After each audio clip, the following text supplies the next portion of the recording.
Hi VS welcome to Anil tuition YouTube channel. So ఈ రోజు మనం ఈ వీడియోలో ఇండియన్ పాలిటిక్స్ సంబంధించి ఎవరైతే ఒక గ్రూప్ టూ మెయిన్స్ కి ప్రిపేర్ అవుతున్నారో వాళ్ళందరికీ కూడా ఉపయోగపడే విధంగా మనం మన ఛానల్లో మీరు మరలా సొంత నోట్స్ అనేది రాసుకోకుండా కేవలం రివిజన్ చేసుకునే విధంగా ఈ యొక్క నోట్స్ కనుక మీరు డౌన్లోడ్ చేసుకుని చదువుకునేటప్పుడు కనుక రెఫరెన్స్ గా ఉంచుకున్నట్లయితే మీకు ఇండియన్ పాలిటిక్స్ సంబంధించి మంచి మార్కులు అనేవి రావడం జరుగుతుంది. సో ఈ పేపర్ కి సంబంధించి ఆల్రెడీ మనం ఏపీ హిస్టరీకి సంబంధించినటువంటి వీడియోస్ అనేవి ఆల్రెడీ మన ఛానల్ అప్లోడ్ చేయడం జరిగింది. అదేవిధంగా ఇండియన్ పాలిటిక్స్ సంబంధించి మనం ప్రీవియస్ వీడియోలో ఆల్రెడీ క్యాబినెట్ మిషన్ ప్లాన్ ఏంటి, ఈ యొక్క క్యాబినెట్ మిషన్ ప్లాన్ ద్వారా వాళ్ళు ప్రతిపాదించినటువంటి ముఖ్య ప్రతిపాదనలు ఏంటి, అదేవిధంగా 1947 స్వాతంత్ర్యానికి పూర్వం ముందు మన భారతదేశంలో ఉన్నటువంటి కేంద్ర క్యాబినెట్ లో వ్యవహరించినటువంటి మంత్రి మండలి సభ్యులు ఎవరు, అదేవిధంగా వాళ్ళు నిర్వర్తించినటువంటి శాఖలు ఏంటి, ఇవన్నీ కూడా మనం ఆల్రెడీ ప్రీవియస్ వీడియోలో డిస్కస్ చేసుకున్నాం. సో ఈ వీడియోలో ఏంటంటే మనం లార్డ్ మౌంట్ బాటన్ ప్లాన్ అంటే ఏంటంటే ఈ యొక్క లార్డ్ మౌంట్ బాటన్ వైస్రాయ్ కింద ఉన్నప్పుడు జరిగినటువంటి పథకం అనేది ఏ విధంగా మన భారతదేశానికి స్వాతంత్రం అనేది లభించింది అన్ని వివరాలు కూడా మనం ఈ వీడియోలో డిస్కస్ చేసుకోబోతున్నాం. సో ఈ వీడియోలోకి వెళ్లే ముందు మీరు కనుక మొట్టమొదటిసారి కనుక మన ఛానల్ చూస్తున్నట్లయితే కంపల్సరీగా సబ్స్క్రైబ్ చేసుకోండి. అదే విధంగా మీకు దీనికి సంబంధించిన నోట్స్ కానీ ప్రీవియస్ బిట్స్ కానీ ఇవన్నీ కావాలంటే కనుక మీరు మన ఛానల్లో జాయిన్ అవ్వండి. జాయిన్ అయ్యి మీరు నేను కనుక సపోర్ట్ చేసినట్లయితే గ్రూప్ టూ మెయిన్స్ అయ్యేంత వరకు కూడా నేను ఖచ్చితంగా మీకు పేపర్ వన్ కి సంబంధించి ఇండియన్ పాలిటీ అదేవిధంగా ఏపీ హిస్టరీకి సంబంధించినటువంటి వీడియోస్ అనేవి మీ అందరికీ కూడా నేను ఉచితంగా అందించడం జరుగుతుంది. సో ఇంకా మనం లేట్ చేయకుండా డీటెయిల్స్ లోకి వెళితే, సో అప్పుడు ఉన్నటువంటి బ్రిటన్ ప్రైమ్ మినిస్టర్ అట్లీ ఎవరైతే ఉన్నాడో ఈ అట్లీ ఏం డిక్లేర్ చేస్తాడంటే 1947 ఫిబ్రవరి 20 ఏంటంటే ఒక ప్రకటన అనేది చేయడం జరుగుతుంది అనమాట. సో అతను ఏం చెప్తాడంటే 1948 జూన్ 3 కల్లా భారతదేశం వాళ్ళకి మేము స్వతంత్రం మీకు ఇస్తాము, అంటే 1948 జూన్ 3కు ముందే మీకు స్వాతంత్ర్యం అనేది మేము ఇస్తామని చెప్పి ఇతను ప్రకటన చేయడం జరిగింది అనమాట. సో ఇతను ప్రకటన చేసినప్పుడు వైస్రాయ్ ఎవరంటే మనకి వేవెల్ అనమాట. సో తర్వాత ఈ యొక్క వైస్రాయ్ వేవెల్ తర్వాత మనకు వచ్చినటువంటి వైస్రాయ్ ఎవరంటే మనకి లార్డ్ మౌంట్ బాటన్ అనమాట. సో దీన్ని ఏమంటారంటే ఇతను ప్రతిపాదించినటువంటి పథకాన్ని లార్డ్ మౌంట్ బాటన్ పథకం లేదా మౌంట్ బాటన్ ప్లాన్ అని కూడా అంటారనమాట. అంటే ఇతను ఏం ప్రతిపాదిస్తాడంటే ఇతను ఏం ప్రకటన చేస్తాడంటే 1947 జూన్ 3వ తారీఖున ఇతను ఒక ప్రకటన అనేది చేస్తాడు. కాబట్టి ఈ యొక్క ప్రకటన ఏమంటారంటే థర్డ్ జూన్ ప్లాన్ అని కూడా అంటారనమాట. అంటే జూన్ 3న ప్రకటించాడు కాబట్టి దీన్ని థర్డ్ జూన్ ప్లాన్ అని కూడా అంటారు అనమాట. సో అంతకుముందు ఏం జరుగుతుందంటే ఆల్రెడీ మనం చూసాం. సో ఎప్పుడైతే ఈ యొక్క ఇండియన్ నేషనల్ కాంగ్రెస్ అదేవిధంగా ముస్లిం లీగ్ ఉన్నటువంటి విభేదాలను ఎప్పుడైతే తలెత్తాయో ఈ యొక్క ముస్లిం లీగ్ వాళ్ళు భారతదేశం నుంచి విడిపోవడానికి వాళ్ళు కొన్ని చర్యలు అనేవి చేపట్టడం జరిగింది అనమాట. సో దాన్ని మనం ఆల్రెడీ డైరెక్ట్ యాక్షన్ డే అంటే ఆల్రెడీ ప్రత్యక్ష చర్య వల్ల పాకిస్తాన్ సపరేట్ వాళ్ళకి దేశం కావాలని చెప్పి వాళ్ళు ఆల్రెడీ ప్రత్యక్ష చర్యకి దిగారని చెప్పి లాస్ట్ వీడియోలో ఆల్రెడీ డిస్కస్ చేసుకున్నాం. సో ఈ విధంగా వాళ్ళు ప్రత్యక్ష చర్యకు దిగడం వల్ల మన భారతదేశంలో ఏంటంటే అనేక హింసాత్మక ఘటనలు అదేవిధంగా అనేక మంది చనిపోవడం జరిగింది అనమాట. సో ఈ విధంగా జరుగుతుంది కాబట్టి ఇంకా ఖచ్చితంగా భారతదేశం పాకిస్తాన్ విడిపోవడం అనేది అనివార్యమని చెప్పి దేశ విభజన అనేది జరగాలని చెప్పి ఒక లార్డ్ మౌంట్ బాటన్ అతను ఏంటంటే ప్రతిపాదించడం జరిగింది అనమాట. సో ఈ విధంగా ఇతను ఏంటంటే దేశ విభజన ఖచ్చితంగా అనివార్యం, దేశ విభజన ఖచ్చితంగా జరిగిపోవాలని చెప్పి భారతదేశాన్ని 2 డొమినియన్ల కింద ఏర్పాటు చేస్తామని చెప్పి ఒక లార్డ్ మౌంట్ బాటన్ అనే వైస్రాయ్ అతను డిక్లేర్ చేయడం జరుగుతుంది అనమాట. అదేవిధంగా హిందువులు ఎక్కువగా ఉన్నటువంటి ప్రాంతాలు ఏవైతే ఉన్నాయో ఇవన్నీ కూడా ఏంటంటే భారత్ లో అంతర్భాగం అవుతాయి. అదేవిధంగా ముస్లిం ప్రాంతాలు అనేవి ఏవైతే ఉన్నాయో ముస్లిం మెజారిటీగా ఉన్నటువంటి ప్రాంతాలన్నీ కూడా ఏంటంటే పాకిస్తాన్ లో అంతర్భాగం అవుతాయి అని చెప్పి ఒక లార్డ్ మౌంట్ బాటన్ అనే అతను ఏంటంటే అతని యొక్క ప్లాన్ ద్వారా చెప్పడం జరుగుతుంది అనమాట. అదేవిధంగా ఏవైతే వివాదాస్పద ప్రాంతాలు ఉన్నాయో అంటే కొన్ని రాజ్యాలు అనేవి అప్పట్లో ఉన్న స్వతంత్ర మన భారతదేశంలో ఉన్నటువంటి స్వదేశీ సంస్థానాలు ఏవైతే ఉన్నాయో అక్కడ వివాదాస్పదంగా ఉన్నటువంటి ప్రాంతాలు ఏవైతే ఉన్నాయో అక్కడ ఏంటంటే రెఫరెండం అనేది నిర్వహించడం జరుగుతుంది. సో వీటిని ఇంగ్లీష్ లో ఏమంటారంటే ప్లెబిసైట్స్ అంటారు అనమాట.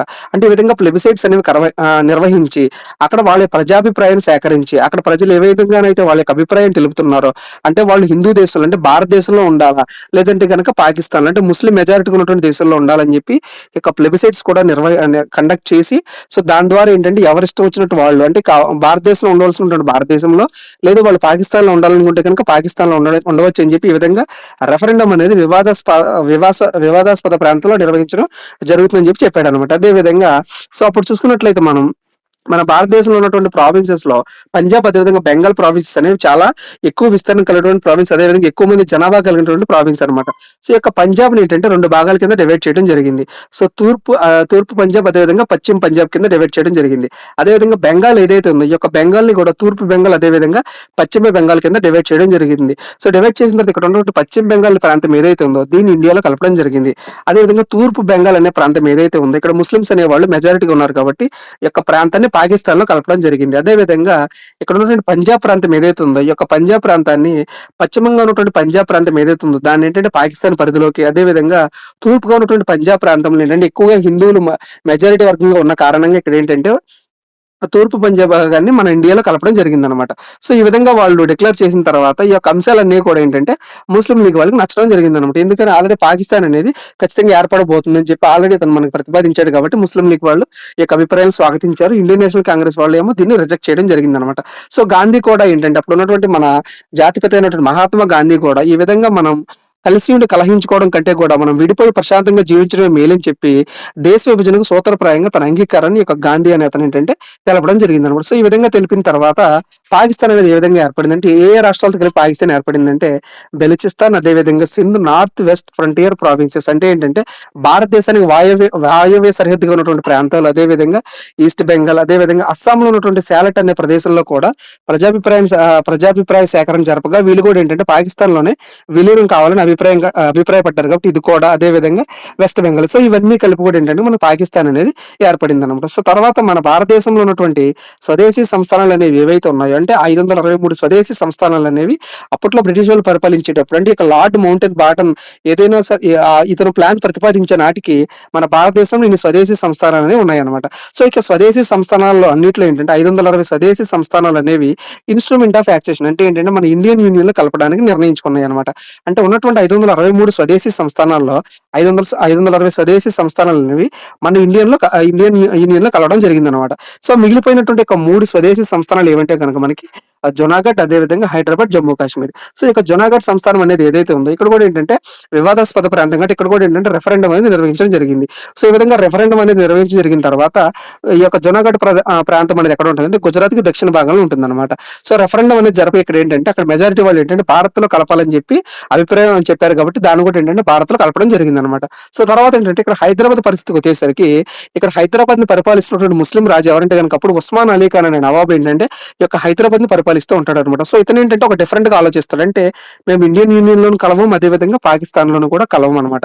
అంటే మేము సపరేట్ గా ఉండిపోతాం, అంటే మాకంటూ కూడా ఒక సపరేట్ రాజ్యం, మాది కూడా ఒక సపరేట్ దేశంగా ఉండిపోతుందని చెప్పి ఇతను చెప్పడం జరుగుతుంది అనమాట. సో, ఈ విధంగా చెప్పిన తర్వాత సర్దార్ వల్లభాయ్ పటేల్ ఏం చేస్తారంటే మనకు ఆల్రెడీ తెలిసింది హిస్టరీలో ఆపరేషన్ పోలో అనే చర్య ద్వారా ఏంటంటే మన భారతదేశంలో ఉన్నటువంటి సైనిక చర్య ద్వారా ఏంటంటే ఇక హైదరాబాద్ చుట్టూరు ఉన్నటువంటి సైనికులు ఎవరైతే ఉన్నారో వాళ్ళు తుదముట్టించి ఈ యొక్క హైదరాబాద్ సంస్థానాన్ని కూడా మన భారతదేశంలో కలుపుకోవడం జరుగుతుంది అనమాట. సో, ఇక జమ్మూ కాశ్మీర్ విషయానికి వచ్చేసరికి ఇక్కడ ఏంటంటే పూర్తిగా సీన్ అనేది రివర్స్ అవుతుంది అనమాట. అంటే జమ్మూ కాశ్మీర్ పరిపాలించేటువంటి రాజు ఎవరంటే అప్పుడు ఏంటంటే హిందూ రాజు అనమాట. సో, ఇతను ఏం చేస్తారంటే మేము కూడా పాకిస్తాన్తో కలవం, అదే విధంగా ఇండియాతో కూడా కలవం, ఏంటంటే మేము కూడా సపరేట్ గా ఉండిపోతాం అని చెప్పి ఇతను చెప్పడం జరుగుతుంది అనమాట. సో, ఈ విధంగా చెప్పిన తర్వాత ఏమవుతుందంటే ఆల్రెడీ ముస్లిం మెజారిటీగా ఉన్నటువంటి ప్రాంతాలు ఏవైతే ఉన్నాయో వాళ్ళందరూ కూడా ఆల్రెడీ పాకిస్తాన్ లో కలవడం జరిగిందనమాట. కానీ జమ్మూ కాశ్మీర్ లో కూడా ఏంటంటే ముస్లిమ్స్ మెజారిటీగా ఉన్నారు కాబట్టి అది కూడా మా ప్రాంతం అని చెప్పి పక్కన ఉన్నటువంటి పాకిస్తాన్ ఏం చేసిందంటే ఆల్రెడీ ఏదైతే జమ్మూ కాశ్మీర్ ప్రాంతం ఉందో దాన్ని ఆక్రమించుకోవడం స్టార్ట్ చేసింది అనమాట. సో, ఎప్పుడైతే ఈ విధంగా మన భారతదేశంలో ఉన్నటువంటి సర్దార్ వల్లభాయ్ పటేల్ నిర్వహించినటువంటి యొక్క సైనిక చర్య ద్వారా హైదరాబాద్ అనేది ఏ విధంగానైతే మన భారతదేశంలో కలిసిపోయిందో అదే విధంగా కనుక ఒకవేళ కనుక భారతదేశంలో ఉన్నటువంటి వాళ్ళు కూడా మన జమ్మూ కాశ్మీర్ మీద కనుక సైనిక చర్య చేపట్టినట్లయితే జమ్మూ కాశ్మీర్ కూడా భారతదేశంలో కలిసిపోతుందనే భయం, అదే విధంగా ఈ యొక్క పాకిస్తాన్ వాళ్ళే ఒక పక్క జమ్మూ కాశ్మీర్ ఆక్రమించుకోవడం జరుగుతుంది కాబట్టి ఇక్కడ ఉన్నటువంటి రాజు ఏం చేశాడంటే భయంతో మన భారతదేశంలో ఉన్నటువంటి మన దగ్గరకు వచ్చి ఏం చేస్తారంటే మేము కూడా ఈ యొక్క జమ్మూ కాశ్మీర్ అనే ప్రాంతం కూడా భారతదేశంతో కలుస్తుంది, ఇండియన్ యూనియన్ కలుస్తుందని చెప్పి 26 అక్టోబర్ 1947 ఇన్స్ట్రుమెంట్ ఆఫ్ యాక్సేషన్ అనే సైన్ అనేది ఇతను చేసుకోవడం జరుగుతుంది అనమాట. సో, అంటే అప్పటికే చేసుకున్నా కానీ పాకిస్తాన్ ఉన్నట్టు ఈ యొక్క పాకిస్తాన్ సైనికులు ఏం చేశారంటే ఆల్రెడీ జమ్మూ కాశ్మీర్ ప్రాంతం ఏదైతే ఉందో అక్కడ ఆల్రెడీ కొంత భూభాగాన్ని ఆక్రమించుకోవడం జరిగింది అనమాట. సో, దాన్నే ప్రస్తుతం మనం ఏమని పిలుస్తున్నాం అంటే పాక్ ఆక్యుపైడ్ కాశ్మీర్ అనమాట. అంటే పాక్ ఆక్రమిత కాశ్మీర్ ప్రాంతం ఏదైతే ఉందో దాన్ని ఏమంటారంటే మనం పిఓక్ అని పిలవడం జరుగుతుంది అనమాట. సో, ఇది యొక్క లార్డ్ మౌంట్ బాటన్ పథకం అనమాట. సో, దీన్ని ఏమంటారంటే కనుక మనం డిక్కీ బాట్ ప్లాన్ అని కూడా పిలవడం జరుగుతుంది అనమాట. ఇది ఇతను ప్రతిపాదించినటువంటి సూత్రాలు. అదే విధంగా సో, ఇతని సూత్రాలు అనుగుణంగానే భారతదేశం అదేవిధంగా పాకిస్తాన్ అనేది డివైడ్ అవ్వడం జరిగిపోయింది అనమాట.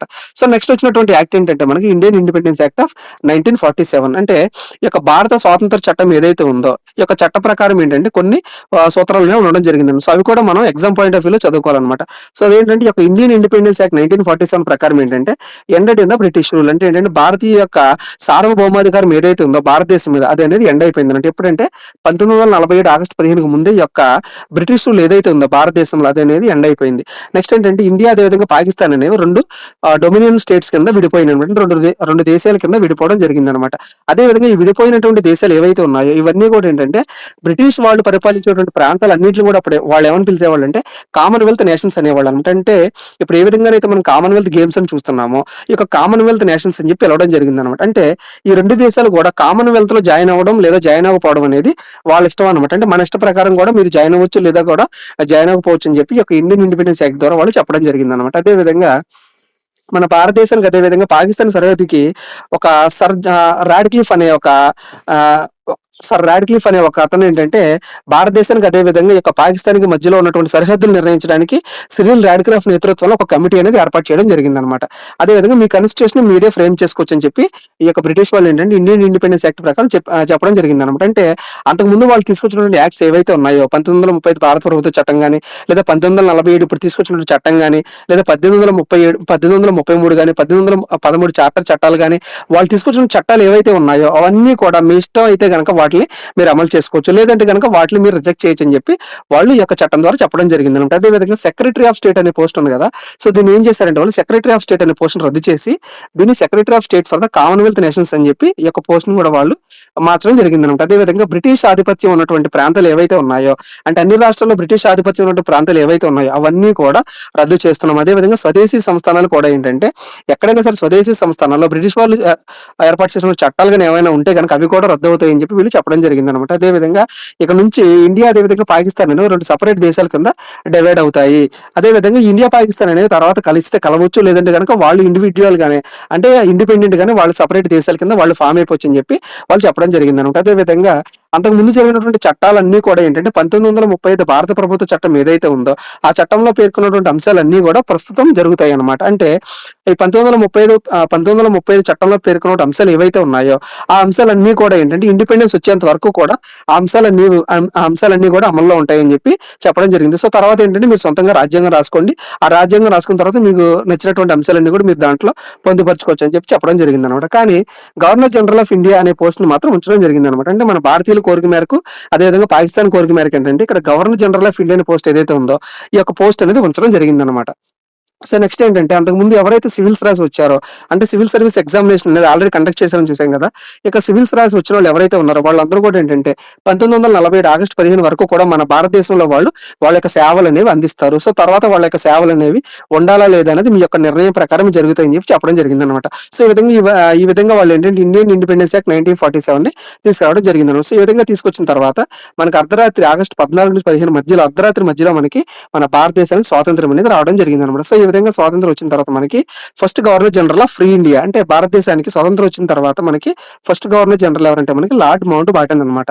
సో ఇప్పటి వరకు కూడా మనం ఏం కంప్లీట్ చేసామంటే కనుక మనం రాజ్యాంగ చరిత్ర అనేది కంప్లీట్ చేసాము అనమాట. రాజ్యాంగం గురించి అసలు రాజ్యాంగ చరిత్ర అనేది ఏ విధంగా స్టార్ట్ అయింది, ఈ యొక్క రాజ్యాంగ చరిత్రకు సంబంధించినటువంటి చట్టాలు అనేవి ఏమేమి తీసుకురావడం జరిగింది, ఆ చట్టాల్లో పొందుపరిచిన అంశాలు ఏంటి, అవి మన భారత రాజ్యాంగానికి ఏ విధంగా సహాయపడ్డాయి, ఇవన్నీ కూడా ఏంటంటే మనం రాజ్యాంగ చరిత్ర కంప్లీట్ చేసుకున్నాం అనమాట. సో దీనికి సంబంధించి బిట్స్ కావాలంటే కనుక మనకి మీరు మన ఛానల్లో జాయిన్ అయినట్లయితే కనుక సో మనం ఇప్పుడు ఏవైతే అంశాలు అనేవి చెప్పుకోవడం జరిగిందో దీనికి సంబంధించి కూడా మనం బిట్స్ అనేవి ప్రాక్టీస్ చేయాలన్నమాట. సో ఈ విధంగా కాన్సెప్ట్ తో పాటు బిట్స్ కూడా ప్రాక్టీస్ చేసినప్పుడు మనకి ఎగ్జామ్ లో మంచి మార్కులు అనేవి రావడం జరుగుతుంది అనమాట. సో నెక్స్ట్ వీడియోలో ఏంటంటే మన రాజ్యాంగ పరిషత్ అనేది ఏ విధంగా ఫామ్ అయింది, ఈ యొక్క రాజ్యాంగ పరిషత్ ఏర్పాటు అనేది ఏ విధంగా జరిగింది, దాని యొక్క నిర్మాణం అనేది ఏ విధంగా ఉంది, ఈ యొక్క రాజ్యాంగ పరిషత్కి సంబంధించి వివిధ కమిటీలు అనేవి ఏ విధంగా ఉన్నాయి, ఆ రాజ్యాంగ పరిషత్ యొక్క పని విధానం అనేది ఏ విధంగా ఉంది, రాజ్యాంగ పరిషత్ మీద ప్రముఖుల అభిప్రాయాలను ఏ విధంగా ఉన్నాయి, ఇవన్నీ కూడా ఏంటంటే మనం నెక్స్ట్ వీడియోలో డిస్కస్ చేసుకుందాం. సో ఇంకోటి ఏంటంటే ఈ యొక్క 1947 ఆగస్టు 15 స్వతంత్ర భారతదేశం ఎప్పుడైతే ఏర్పడిందో ఈ స్వతంత్ర భారతదేశానికి ఏర్పడిన తర్వాత మొట్టమొదటి ప్రభుత్వాలను నిర్వహించినటువంటి శాఖలు ఏమని చూసినట్లయితే కనుక మనం జవహర్లాల్ నెహ్రూ నిర్వహించినటువంటి శాఖలు ఏవంటే అంటే పోర్ట్ఫోలియోస్ ఏవంటే కనుక ప్రధానమంత్రి ప్రైమ్ మినిస్టర్ కింద మొట్టమొదటి భారతదేశానికి ప్రైమ్ మినిస్టర్ కింద జవహర్లాల్ నెహ్రూ, అదేవిధంగా విదేశీ వ్యవహారాలు కూడా జవహర్లాల్ నెహ్రూ నిర్వహించడం జరిగింది. అదేవిధంగా సర్దార్ వల్లభాయ్ పటేల్ ఉప ప్రధాని, అదేవిధంగా కేంద్ర హోంశాఖ సర్వీసులు కూడా ఏంటంటే సర్దార్ వల్లభాయ్ పటేల్ నిర్వహించడం జరిగింది. డాక్టర్ బాబు రాజేంద్ర ప్రసాద్ ఏంటంటే వ్యవసాయం, అదేవిధంగా ఆహార శాఖ, మౌలానా అబుల్ కలాం ఆజాద్ విద్యాశాఖ, డాక్టర్ బిఆర్ అంబేద్కర్ న్యాయశాఖ, సర్దార్ బల్దేవ్ సింగ్ రక్షణ శాఖ, అదేవిధంగా షణ్ముఖ్ శెట్టియర్ ఆర్థిక శాఖ, జాన్ మతాయ్ రైల్వేలు, పౌర విమానయాన శాఖ, రఫీక్ అహ్మద్ కిద్వై కమ్యూనికేషన్లు, శ్యామ్ ప్రసాద్ ముఖర్జీ పరిశ్రమలు, సిహెచ్ బాబా వాణిజ్య శాఖ, ఎన్వి గాడ్గిల్ గనుల శాఖ, బాబు జగజ్జీవన్ రావు కార్మిక శాఖ. సో ఈ విధంగా 1947 ఆగస్టు 15 స్వతంత్ర భారతదేశ మొట్టమొదటి ప్రభుత్వ శాఖలు నిర్వహించినటువంటి వారి పేర్లు, వాళ్ళు నిర్వహించినటువంటి శాఖలు అనమాట. సో ఇది ఈ యొక్క మౌంట్ బాటన్ ప్లాన్ కి సంబంధించినటువంటి కంప్లీట్ ఇన్ఫర్మేషన్ అనమాట. సో వీడియో నచ్చిందైతే మీ ఫ్రెండ్స్ అందరికీ షేర్ చేయండి. మీకు ఎటువంటి డౌట్లు వస్తారు కింద కామెంట్ సెక్షన్ లో కామెంట్ చేయండి. Thank you.